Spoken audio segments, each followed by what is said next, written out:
Olá! Hoje a gente vai mergulhar a fundo numa das histórias mais famosas e, quem sabe, uma das mais mal interpretadas de todos os tempos, a Parábola dos Talentos.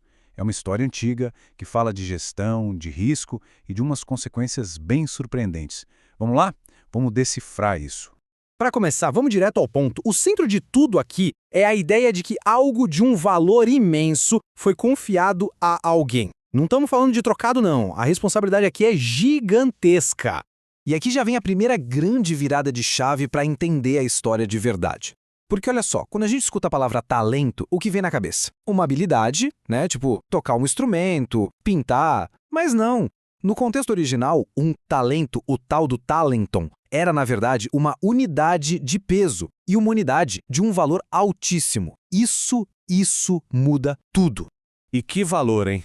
Um único talento, um só, valia o equivalente a mais ou menos 15 a 20 anos de salário de um trabalhador comum da época. Dá para imaginar isso. O que está em jogo aqui não é um dinheirinho, é uma verdadeira fortuna. A barra está lá em cima. Então o ponto central é esse. O Senhor da história confia aos seus servos uma riqueza absurda, gigantesca. A mensagem por trás disso é muito forte. A ideia é que não nos são confiadas coisinhas pequenas, mas sim responsabilidades de um peso eterno. Ok, agora para a gente sacar de verdade o que se passava na cabeça dos personagens, por que eles tomaram aquelas decisões, a gente precisa fazer uma pequena viagem no tempo. Vamos tentar enxergar o mundo como a plateia original da parábola enxergava. O mais curioso é que o cenário da parábola era normal para a época. Naquela economia romana e judaica, era super comum que os grandes proprietários viajassem por muito tempo e deixassem administradores, os chamados oikônomos, cuidando de tudo. E claro, o que se esperava deles? Diligência, resultado, prestação de contas. Ou seja, quem ouviu essa história pela primeira vez entendeu a situação na hora. E aí que está a genialidade da parábola. Ela usa essa lógica de negócio super comum para ilustrar um princípio espiritual fundamental. A estrutura é bem clara. Deus é o dono de tudo, proprietário absoluto. E nós somos os administradores. No fundo, nada do que a gente tem é nosso de verdade. Somos só gestores, responsáveis por cuidar dos dons, das oportunidades e dos recursos que ele nos dá. Agora sim, vamos para a ação. É aqui que a história se desenrola e a gente vê as diferentes atitudes, as diferentes escolhas que três pessoas fizeram diante dessa responsabilidade enorme que receberam.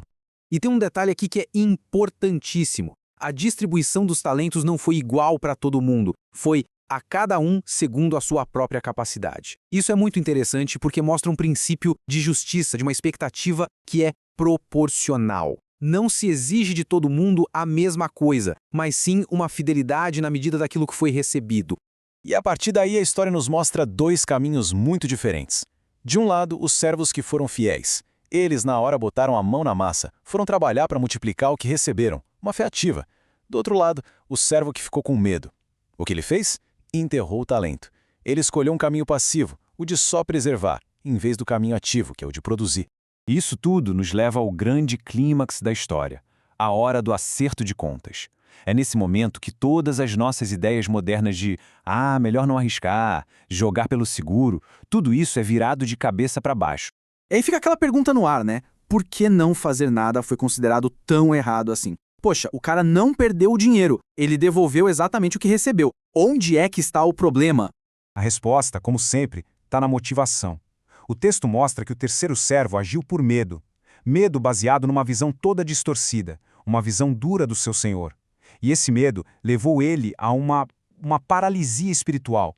É um tipo de religiosidade defensiva, sabe? Mais preocupada em não errar do que em acertar, em produzir frutos. E aqui vem a lição central do julgamento. No reino de Deus, se omitir também é uma forma de ser infiel.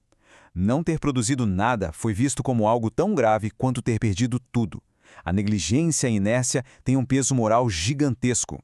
Agora, vamos dar uma olhada na recompensa dos outros servos, os fiéis. A recompensa não foi só mais dinheiro. A frase que eles ouvem é: entra no gozo do teu Senhor. Percebe?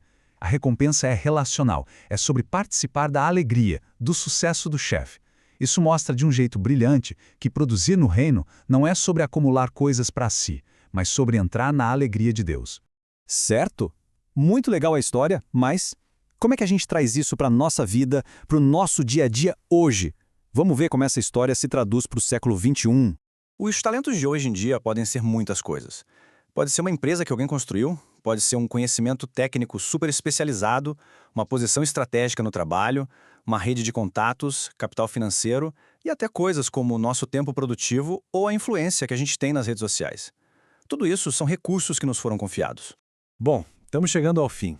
E a ideia agora é pegar toda essa análise e destilar numa pergunta final, uma pergunta poderosa, feita para deixar a gente pensando. Tem uma frase que resume tudo isso de forma perfeita. Ela conecta as nossas ações do dia a dia, a forma como a gente lida com os nossos talentos hoje, com a nossa responsabilidade final. Ou seja, o que a gente faz agora importa para sempre. Portanto, depois de toda essa jornada, fica claro que a grande questão da parábola não tem a ver com quantidade. Não é sobre ficar se comparando, aquele recebeu 5, eu recebi 2, o outro recebeu 1, o foco não é esse. A verdadeira questão, a pergunta que essa história deixa ecoando na nossa mente, é esta. O que estamos fazendo com aquilo que nos foi confiado? É uma pergunta sobre ação, sobre correr riscos, sobre fidelidade e sobre multiplicar. E é com essa reflexão que a gente termina a nossa análise de hoje.